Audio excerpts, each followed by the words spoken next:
This is Eric Pepke for Dead Man Video. Now, most of my videos are really kind of grim, so I thought I'd talk about something fun. Comic books. I have a whole stack of them right here. I have Terminal by Imminent Press. I have Road Trip to Hell, issue 1. Hank Steiner, Monster Detective by Source Point Press. I have Into the Suck. I have House of Fear, Dead Lake. I have House of Fear, Teeth. I don't have any. Not many anyway. I've got another House of Fear Teeth, so maybe one lucky winner will get one. I have Savants, again from Source Point Press. Another Road Trip to Hell, or maybe it's the same one with a different cover, I don't know. I have Wild Bullets Christmas, which is a bigger one, which is nice. And I have Zero the Beginning, which is a graphic novel, as they say. Now, most of this is like adolescent male sex and violence fantasies, and I can't really get into that. But this one is really special. It describes, it's a prequel to a film, an award-winning film, they say. Zero the Beginning continues the story of the award-winning short film Zero, zeroshortfilm.com. Created in 2010 by filmmaking husband and wife duo Christopher and Christine Kezelos. Won 15 international film festivals, and it's a really beautiful allegory about a repressive society in which, I guess you could see the numbers, people have numbers on them, and they're all made of yarn. Based on what number you are, that's what level, what caste you are, and the ones at the top are in charge, the big numbers, and if you get out of line, they publicly unravel you. And I don't know, there's a picture of that somewhere in here. Very, very, here we go. This is the public unraveling mechanism. Very much a peon against fascism. And all of these comics are beautiful. They're extremely well produced. Let's just start with Terminal as an example. It's all, well, this one is on rough paper, but let's try this one. All of the others are nice glossy paper. The registration is perfect. The colors are vivid. And let's see if we can find a price on one of the more beautiful ones. Oh yeah, Hank Steiner, Monster Detective. Beautiful printing job. Absolutely gorgeous. Sells for $3.99. That's a great deal. And I'm sure we can all agree that it's nice to see independent, non-corporate comics. A lot of these are done with the Real Comic Experience, or the Real Comics Experience, which lets ordinary artists at low cost see their ideas in print. And they get sold on, you know, check your own comic store to see if they have these. Normally, magazines cost a lot of money. They sell for a lot, and they keep the prices down with advertising. There's a little bit of advertising in some of them. Like here we have the Movie Crypt, and it prominently features iTunes there, and entertainment. You know, they're pretty big, pretty impressive. They get a plug here. So how can they make these comics so good, so beautiful, and so cheap? The answer is prison slave labor. Every single one of these comics were printed in prison by people making the equivalent of as little as 23 cents an hour. If you've been there a long time, you might make a little bit more than $1. Now these prisons, you have to work. If you don't work, then you can get a shot, written up. You can lose some of your good time if you don't work. And the law says, the case law says, they don't have to pay you at all, but they do. And if you don't get a job making comic books or something like that, you have to do things like wipe tables for 13 cents an hour. So this is a step up. It's sort of like being a house slave as opposed to a field slave. Now I want you to think about what kind of country does this. We're in a global economy. You can get stuff printed anywhere. And so, is it China, perhaps? They got a lot of forced labor. Is it Malaysia? Is it Bangladesh? Well, let's open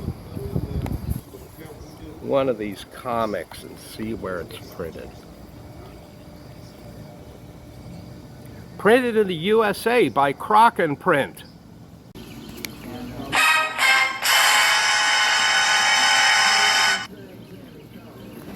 Now I kept the sound of the birds because that's really the only sound I'm ever going to hear about this.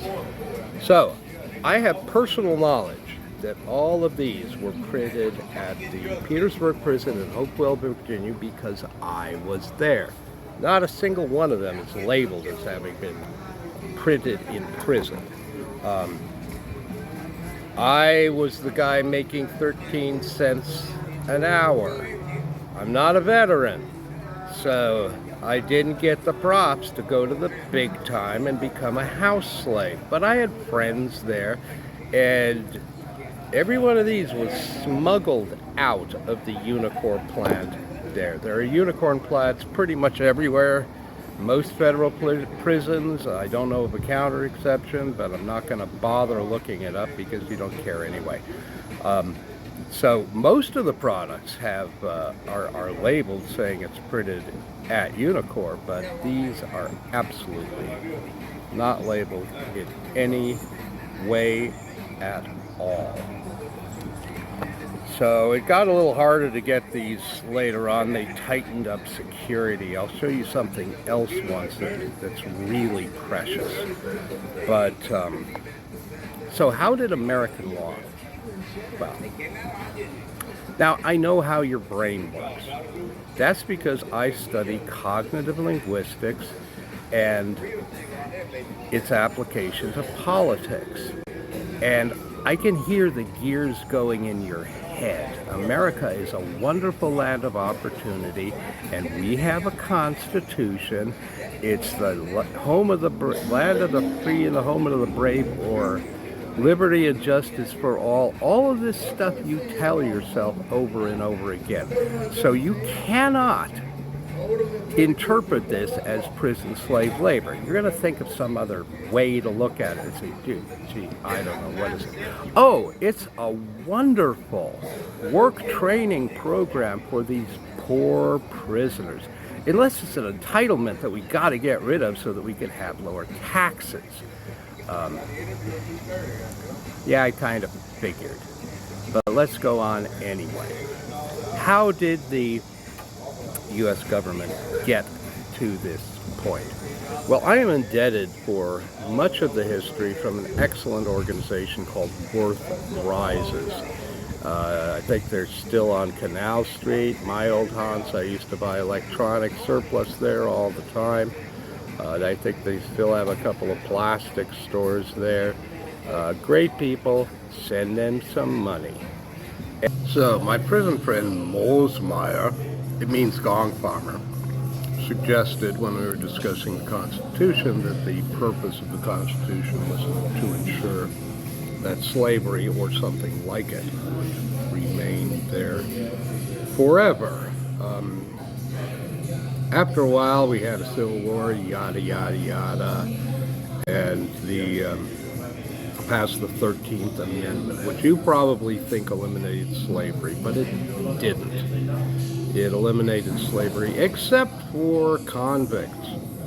And so the South, many states in the South, passed a lot of laws that made it illegal for more than 3 black people to appear in public. That was loitering, and it was a felony. And so they rounded them up, and then they sold them out to private organizations as slave labor. And so in the 1930s, for some reason, people thought that was getting a little bit over the top, and so they passed Section 1761, which limited it. Oh, easy there, white folks.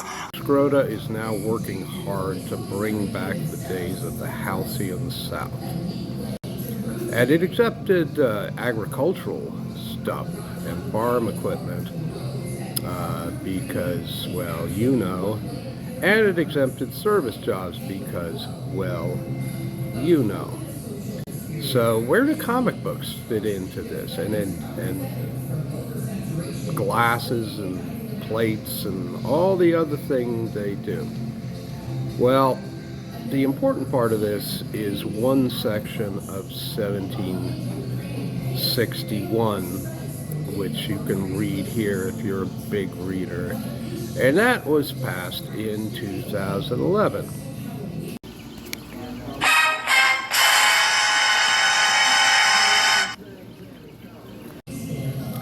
That's right. You heard right.